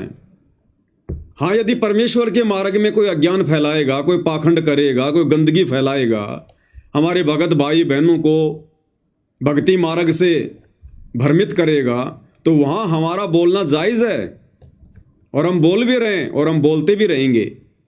साचा शब्द कबीर का प्रकट किया जगमाही, और जैसे को तैसा कहे सो तो निंदा नहीं। वो तो हमारी जिम्मेदारी बनती है। हमारे बाप ने हमें जो सिखाया, जो पढ़ाया, बेटा वही तो करेगा। तो अज्ञान और पाखंड के ऊपर ही तो परमात्मा ने प्रहार किया है और वही गुरुदेव ने हमें शिक्षा दी है, तो वो काम तो हम करेंगे, लेकिन व्यर्थ में किसी के साथ में खींचातानी नहीं करनी है, परमेश्वर के वचन को नहीं तोड़ना है। तो भाई और बहनों, गुरु रूप में आए हुए कबीर भगवान को पहचानने की जो ये विशेष दया हुई है, ये केवल आप और हम चंद सत्सेवक भाई बहनों के ऊपर हुई है, क्योंकि ये परमात्मा ऐसी रजा करता है। इनके सत्संगों से ही हम समझ सकते हैं, और हर जगह परमात्मा संकेत करते हैं, हर जगह। मेटे और सुख का दाता, दुख मेटे और सुख का दाता, पूर्ण ब्रह्म है आप विदाता, पूर्ण ब्रह्म है आप विदाता। जब चाहे चोला धर आता, जब चाहे चोला धर आता, हुआ सुल्तानी का खवास, बधाई में बांटूंगी मारा हुआ पाठ पर कास, बधाई में बांटूंगी। पूर्ण ब्रह्म है आप विधाता, और जब चाहे चोला धर आता, हुआ सुल्तानी के खवास, यानी नौकर बने परमात्मा इब्राहिम सुल्तान के यहां, बांदी बनकर सेज बिछाई। तो पूर्ण ब्रह्म है आप विधाता, और जब चाहे चोला धराता। बताओ, जो परमात्मा इतना सक्षम है, इतना समर्थ है, जब चाहे चोला धर आता, अपने तेज पुंज के शरीर को हल्का करके जब चाहे वो किसी भी ब्रह्मांड में कहीं भी प्रकट हो सकता है। बताओ, फिर उस परमात्मा ने सतलोक से किसी और आत्मा को अपना दास बनाकर, अपना अवतार बनाकर, अपना गुलाम बनाकर, अपना नौकर बनाकर यहां भेजने की क्या जरूरत पड़ेगी? लेकिन भाई और बहनों, हमने गुरुदेव की वाणियों को गहराई से नहीं देखा, हमने विचार विमर्श नहीं किया कि परमेश्वर कह क्या रहे हैं। अरे छुपाने को परमेश्वर ने कब नहीं छुपाया अपने आप को? किस युग में नहीं छुपाया? क्या सतयुग में जब परमात्मा आए सत सुकृत ऋषि के नाम से, क्या उन्होंने अपने आप को छुपाया नहीं? क्या अपने आप को उन्होंने परमात्मा का दास नहीं बताया? इसी कारण से हम सब ने उनको एक ऋषि मान लिया, क्योंकि वो बार बार अपने आप को परमात्मा का भेजा हुआ दास कहा करते थे। जब वो त्रेता में आए, यही भूमिका उन्होंने उस समय की, द्वापर में भी ऐसा किया, और 650 साल पहले का इतिहास तो गुरुदेव हमें सुना ही रहे हैं। बार बार वो अपने आप को दास कहा करते थे। और 650 साल पहले कबीर जी भगवान बताते तो किसको बताते? अगर कोई पूछ भी लेता कि गुरुजी परमात्मा का क्या नाम है, सारी सृष्टि के मालिक का क्या नाम है, तो क्या बताते वो? क्योंकि कबीर नाम से तो खुद ही आए हुए थे। अगर ये कह देते कि भाई सबका भगवान वो कबीर है, तो कोई वैसे विश्वास नहीं करे कि लो जी अपने आप को ही परमात्मा कह रहे हैं ये। तो 650 साल पहले तो कबीर जी ने किसी को बताया भी नहीं कि सारी सृष्टि के मालिक का नाम क्या है। जब भी उन्होंने बताया तो अपना खुद का रेफरेंस देना पड़ा कि भाई हम ही अलख अल्लाह हैं, कुतुब गोश और पीर, गरीब दास खालिक धनी हमरा नाम कबीर। ये रामानंद राम में उन्होंने स्वयं को ही बताया।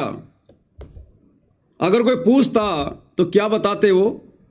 और जिन जिन लोगों ने पूछा, जैसे धर्मदास जी ने पूछा, तो उन्होंने क्या कहा कि भाई मेरे को तो सत्य पुरुष ने भेजा है, मेरे को तो सतलोक से सत्य पुरुष ने भेजा है, मैं तो उसका नौकर हूं, तुम आत्माओं को ज्ञान समझाने आया हूं।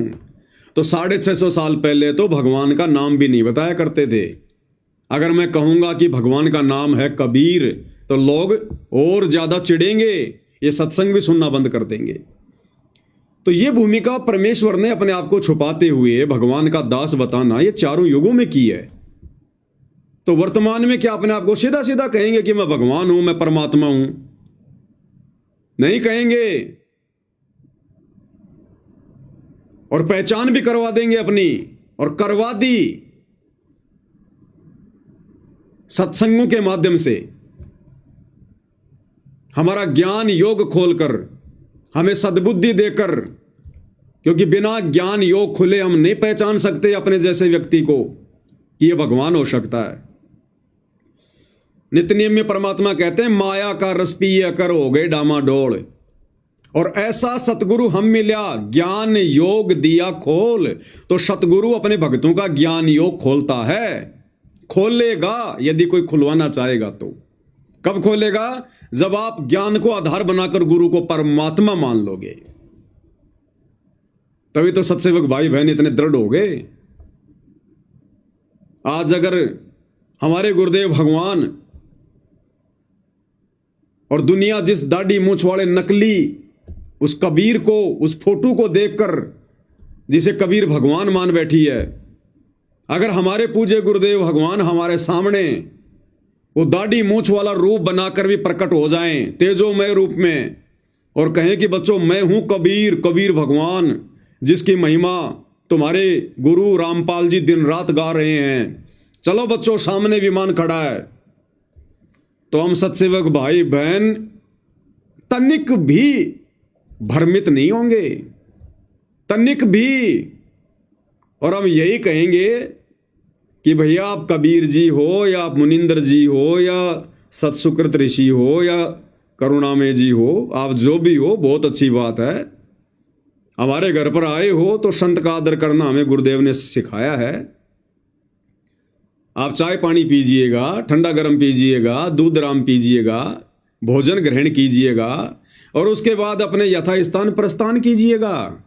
ये अपना जो विमान है ना, ये बोइंग 707 लेके आए आप, इसको आप ले जाइएगा, हमें जरूरत नहीं है इसकी। हमें कौन लेके जाएगा, कब लेके जाएगा, कैसे लेके जाएगा, और हमने किसके विमान में किसको देखकर एंट्री लेनी है, ये हमें अच्छे से पता है, भली बात ही पता है।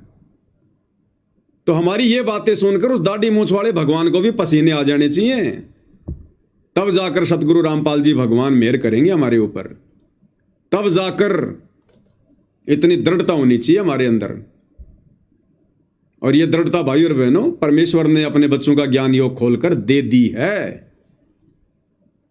जो गुरुदेव कहते हैं ना कि बच्चों अगर ब्रह्मा विष्णु महेश भी आ जाएं और तुम्हारे साथ अगर ज्ञान चर्चा करें तो उनको भी मुंह की खा के जानी पड़ेगी। तो वो बच्चे परमेश्वर ने साध संगति में शुरू किए हैं, साध संगति में। इन आश्रम वालों के लिए नहीं कह रहे परमात्मा, ये आश्रम वाले तो छोटे मोटे राजनेताओं से भ्रमित हो रहे हैं। अरे राजनेता अपनी रैलियों में धक्के खिला रहे हैं इनको। तो अगर वो दाढ़ी मूंछ वाला भगवान आ गए तो ना जाने ये तो उसके सिर पे चढ़ जाएंगे कि भगवान छोड़ के मत जाना, बाल पकड़ लेंगे उसके। कोई दाढ़ी के लूम जाएगा, कोई बालों के लूम जाएगा, कोई उसका कुर्ता पकड़ लेगा कि भगवान बस बस बस बड़ी मुश्किल से मिल गए आप, अब नहीं छोड़ेंगे आपको, भगवान लेके चलो हमें। तो परमेश्वर ने वो जो बात कही है ना कि ब्रह्मा विष्णु महेश को भी मुंह की खा के जानी पड़ेगी अध्यात्म में, तो वो आत्माएं परमेश्वर ने साध संगति में तैयार की हैं। तो भाई और बहनों, हम ऐसे परमपिता परमेश्वर परम संत पूज्य गुरुदेव भगवान सतगुरु रामपाल जी की शरण में हैं, और हमने अपने गुरुदेव को प्रसन्न करना है भाई और बहनों। और गुरुदेव प्रसन्न होंगे हमें भक्ति मार्ग पर हर प्रकार से मर्यादाओं में रहते हुए चलता हुआ देखकर। और ना जाने कैसी कैसी ठोकर मारेगा परमात्मा, कैसी कैसी परीक्षा लेंगे। जानबूझकर हमारे को भ्रमित करने का प्रयास करेंगे, जानबूझकर परमेश्वर अपने आप को छुपाते हुए ना जाने क्या क्या खेल खेलेंगे, क्या क्या लीला करेंगे परमेश्वर। लेकिन अब यदि हमारे बात समझ में आ गई है कि इनसे बड़ा लीलाधर कोई सृष्टि में नहीं है, इनसे बड़ा छलिया कोई सृष्टि में नहीं है, इनसे बड़ा ना कोई छलिया है ना कोई लीलाधर है। ये सारी की सारी जो ये उपमा है ना, जो हमने राम कृष्ण जी के ऊपर उनके सिर पे रख दी हैं, ये सारी उपमाएं इस कबीर भगवान सतगुरु रामपाल जी के लिए हैं। इससे बड़ा लीलाधर कोई नहीं है जिसने अंधे महात्मा का रूप बनाकर और द्रौपदी से एक 9 इंची साड़ी का टुकड़ा दान में ले लिया। कोई पहचान भी नहीं पाया उस समय कि ये भगवान हो सकता है, ये परमात्मा हो सकता है। तो ये परमेश्वर है भाई और बहनों। 4 युगों में परमात्मा आए, आज तक कोई नहीं पहचान पाया सत्सेवक भाई बहनों को छोड़कर कि ये भगवान हो सकता है, ये परमात्मा हो सकता है। इस कलयुग की पिछली पीढ़ी में भी सतलोक आश्रमों से जुड़े भाई बहन अभी तक नहीं पहचान पा रहे कि हमारा गुरु कौन है, ये परमात्मा हो सकता है क्या। तो ये गुरुदेव की विशेष रजा के बिना संभव नहीं है, और ये रजा हमने इसी प्रकार से बना के रखनी है। तो अंत में हम गुरुदेव भगवान की एक शब्द के साथ में महिमा करेंगे, क्योंकि दास कल ध्यान नहीं दे पाया, क्योंकि दास जब लाइव आता है भाई और बहनों तो मैं इन कमेंट्स के ऊपर ध्यान जो है नहीं दे पाता हूँ। अगर मैं कमेंट्स पे ध्यान दूंगा तो फिर मैं क्या कहना चाहता हूँ, क्या बोलना चाहता हूँ, फिर मेरी समझ से बाहर हो जाएगा। तो बाद में मैं देख लेता हूँ कमेंट्स वगैरह, कोई अगर मतलब का होता है तो जवाब दे देता हूँ, नहीं तो कोई बात नहीं। तो दास ने जब लाइव आने के बाद में कमेंट्स देखा तो जयपुर से हमारी बहन है सविता दासी, सविता एक सरिता, देखो मुझे तो नाम भी पूरा ध्यान नहीं आ रहा, सविता, मालवीय नगर वाली बहन जी का क्या नाम, सविता ही है शायद, सविता। अब ऐसे मिलते जुलते से नाम है ये। तो कल बहन ने कमेंट्स किया था कि आज का शब्द संतों की महिमा अपरंपार, तो बाद में दास को ध्यान आया। तो चलो आज परमात्मा के वही शब्द को गा लेते हैं। शब्द का हमने खुलासा तो पहले सात संगति के माध्यम से हो ही चुका है। तो अब हम भगत भाई बहन परमेश्वर की महिमा करेंगे, सीधा हम शब्द को ही गाएंगे। शब्द नंबर 60 है और पेज नंबर 157।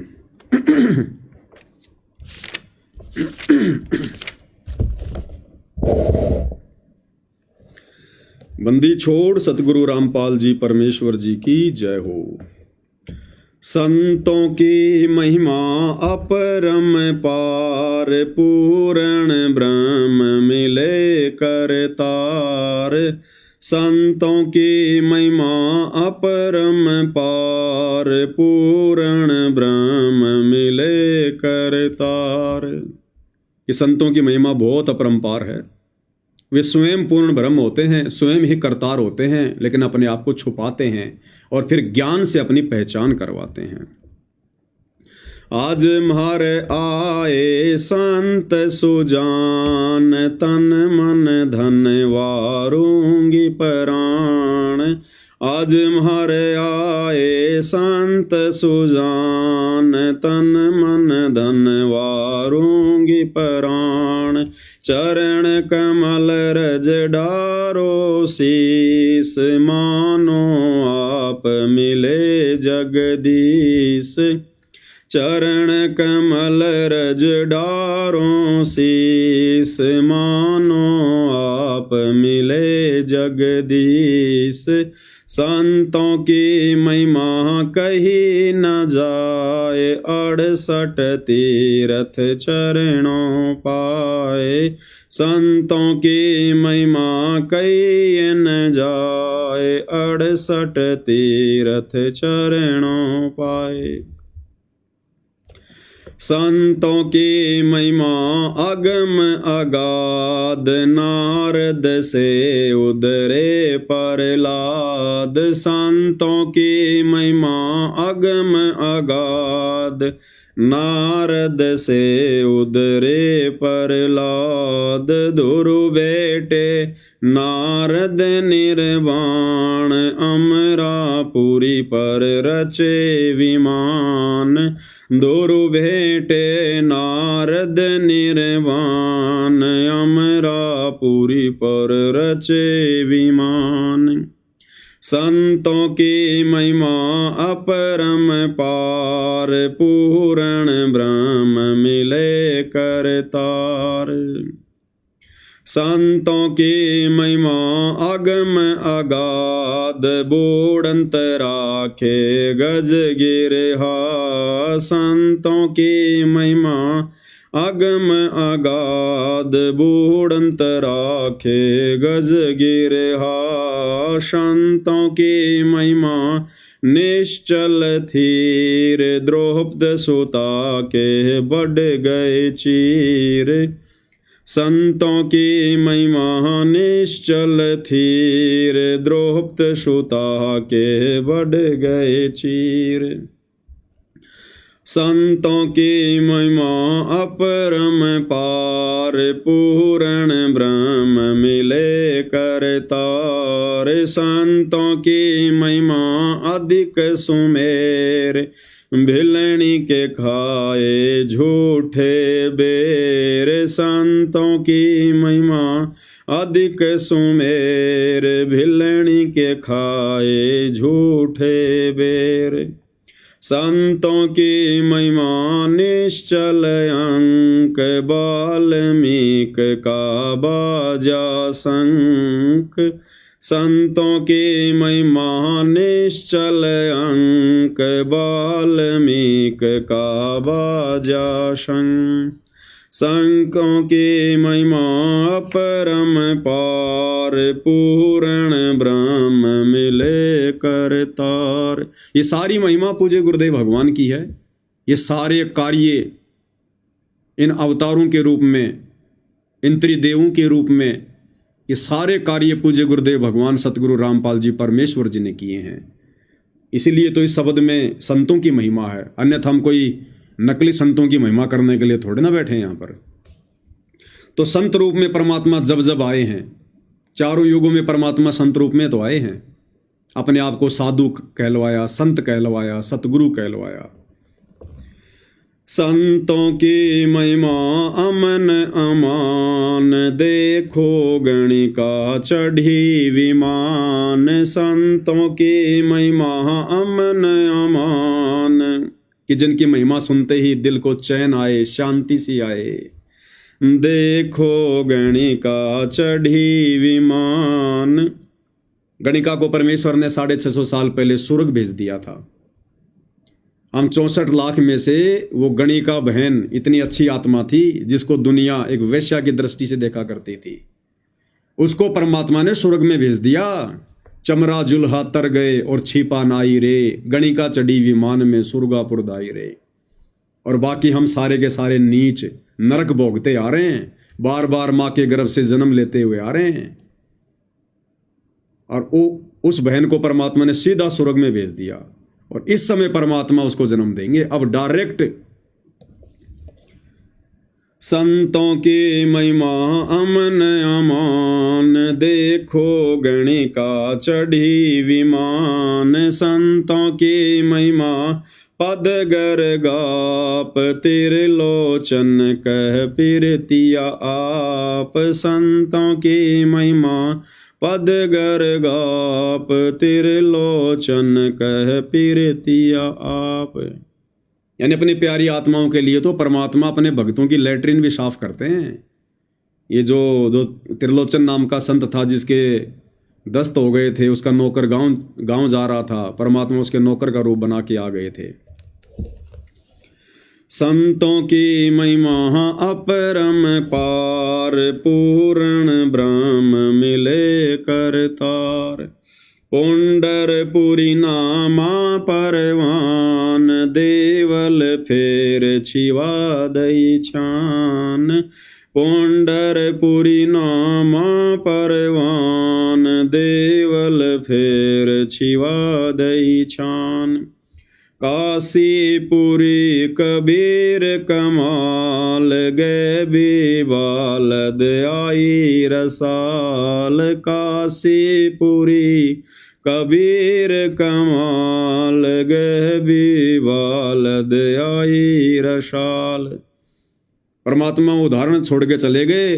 जो लोग ये सोचते हैं कि सेवा करेंगे तो नुकसान हो जाएगा, भक्ति करेंगे नुकसान हो जाएगा, हैं हर समय थोड़ा ना कोई सत्संग में कोई सेवा में, तो परमात्मा कहते हैं वो नामदेव सत्संग सुनने के लिए बैठ गया भगवान का, और परमात्मा पीछे से उसकी झोपड़ी बना के आ गए। यानी भक्तों के काम भगवान ही सारता है यदि हम भगवान के अनुकूल चलेंगे तो। संतों की महिमा अपरम पार, पूर्ण ब्रह्म मिले करतार, दिया भंडारा जन रे दास, कनक जनेऊ पद प्रकाश, दिया भंडारा जन रे दास, कनक जनेऊ पद प्रकाश। संतों की महिमा कई न जाए, पीपा कूद पड़े दरियाए, संतों की महिमा कई न जाए, पीपा कूद पड़े दरियाए। कहते हैं यदि कोई अपने भगवान पर इतना विश्वास भी कर ले, जिस प्रकार सीता जी ने और पीपा जी ने दरिया में छलांग लगा दी, पानी में कोई बचता है क्या? कहते हैं अगर कोई अपने भगवान पर अपने गुरु पर इतना विश्वास भी कर ले तो परमात्मा फिर उसके विश्वास को टूटने नहीं देते। कहे कबीर सुनो वे साधो मैं तो हूं विश्वास में। परमात्मा ने उस दरिया में द्वारिका रच दी, बाल गोपाल रच दिए, और 7 दिन तक कबीर भगवान सतगुरु रामपाल जी भगत पीपा और सीता के साथ में रहे वहां पर। संतों की महिमा अपरम पार, पूर्ण ब्रह्म मिले करतार, दास गरीब संतन को सेव, 84 मिट गई सुख देव, दास गरीब संतन को सेव, 84 मिट गई सुख देव, संतों की महिमा परम पार, पूर्ण ब्रह्म मिले करतार। दास गरीब संतन को सेव, यानी संत की पूजा करो, 84 मिट गई सुखदेव, लेकिन मिटी कितनी, उसको फिर से 84 में जाना पड़ेगा। परमात्मा ने उसको लंबे समय के लिए स्वर्ग में बैठा दिया। और सुखदेव ऋषि के बारे में क्या बताया गुरुदेव ने कि जिस समय विष्णु का अवतार, वो राजा हरिश्चंद्र वाली आत्मा जो फिलहाल स्वर्ग में बैठी हुई है, वो कलयुग के एंड में आएगा निकलंक बन के, और जब वो आएगा 10वें अवतार के रूप में राजा हरिश्चंद्र, उस समय ये सुखदेव ऋषि उसका सेनापति होगा। ये सुखदेव ऋषि जो वर्तमान में स्वर्ग में बैठा हुआ है, ये उस कल्कि का, निकलंक का, विष्णु के 10वें अवतार का सेनापति होगा, और लाखों करोड़ों लोगों को मारकर अपने कर्म बिगाड़ेगा और फिर से 84 में जाएगा। तो ये कितना बड़ा सौभाग्य भाई और बहनों, ये सुखदेव जैसे ऋषि भी आप और हमारे आसपास भी नहीं है। और सुखदेव को तो फिर से 84 में जाना अपने कर्म फोड़ने, और आप और हमें परमेश्वर इसी जन्म में सतलोक लेकर जाएंगे, सदा सदा के लिए 84 से मुक्ति दे देंगे हमें। तो भाई और बहनों, परमात्मा आप और हम सभी के ऊपर कितने रहम दिल हैं, कितने दयालु हैं, कितने मेहरबान हैं। इसलिए तो मुसलमान धर्म में कहते हैं, क्या आता है वो, बिस्मिल्लाहिर्रहमानिर रहीम, यानी शुरू करता हूं उस खुदा के नाम से जो बड़ा मेहरबान, बड़ा रहम दिल अल्लाह। कबीर तो ये है वो परमात्मा। आज आप और हमारे ऊपर मेहरबान हुआ परमात्मा, आज हमारे ऊपर रहम दिखाई है गुरुदेव भगवान ने, इस परमेश्वर ने।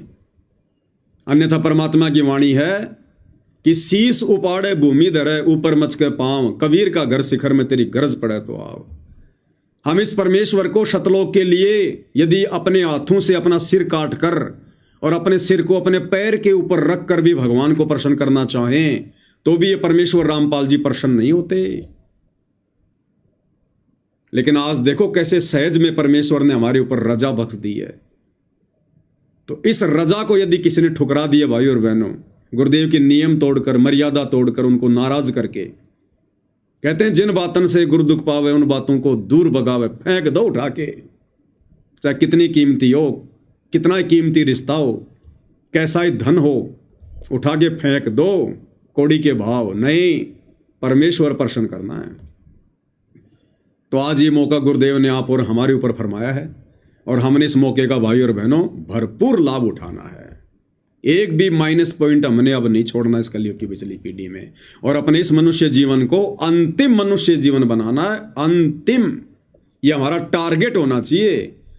चाहे आपकी उम्र 80 साल है, चाहे 70 साल है, आपका टारगेट ही होना चाहिए। भले परमात्मा आपको दूसरा जन्म दे, कुछ भी करे, लेकिन हमारा टारगेट, चाहे हमारे 80 साल की उम्र क्यों ना है, यदि साथ संगति से जुड़े हैं तो हमारा टारगेट इसी जन्म में कि हम क्या कुछ ऐसा करें जिससे हमारे गुरु प्रसन्न हो और हम पे मेहरबान हो जाए। फिर ये परमात्मा उम्र नहीं देखता, तुम कर दो पल में पार हो जा रजा थारी, सीधा सतलोक में बैठा देगा फिर भगवान। तो ये हमारा अंतिम मनुष्य जीवन, ये हमारा टारगेट होना चाहिए। अगले जन्म की सोचनी भी नहीं है। नित्य नियम में हम पढ़ते हैं ना, अथ सर्वलक्षणा ग्रंथ में, उसमें एक वाणी आती है,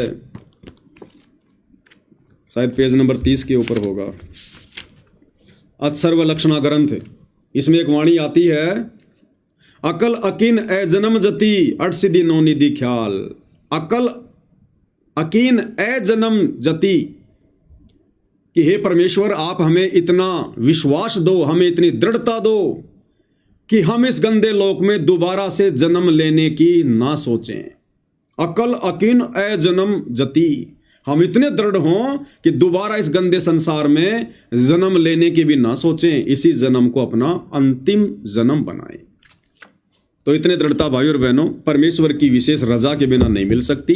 चाहे उनकी गोद में जाके बैठ जाओ और देख लो, जो आज उनकी गोद में बैठे हैं, उनका परिवार, ये कोऑर्डिनेटर, बड़े बड़े सेवादार, उन सब की काल ने गर्दन पकड़ रखी है भगवान की गोद में बैठने के बाद भी। तो ये परमेश्वर अपने विधान से सतलोक ले जाएगा, अन्य कोई तरीका नहीं है। चाहे आप उनकी गोद में जाके बैठ जाओ, चाहे उनके बेटा बेटी कहलाओ, ये परमेश्वर अपने विधान अनुसार लेके जाएगा। और विधान पर चाहे इनसे 1000 किलोमीटर दूर बैठा भगत क्यों ना चले, परमेश्वर के लिए तो दूरी मायने रखती नहीं है। पहुंचूंगा क्षण एक में जन अपने के काज, गोता मारूं स्वर्ग में जा बैठूं पाताल।